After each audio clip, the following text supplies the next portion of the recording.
silahı. Hey, evet. Of, evet. Şimdi bakalım ne kadar uçuruyormuş uçuş silahı. Bakalım buraya basarsanız çalışır. Deneyelim bakalım. Oha! Oh, çok güzel.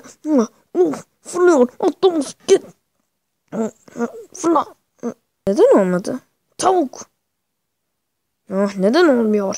Ah, neden fırlamıyor? Ay, neden olmuyor? Hadi uçur beni domuz. Hey, yuhu. Çok güzel. Çok güzel. Harika. Harika değil mi domuz? Çok eğlenceliydi. Harika.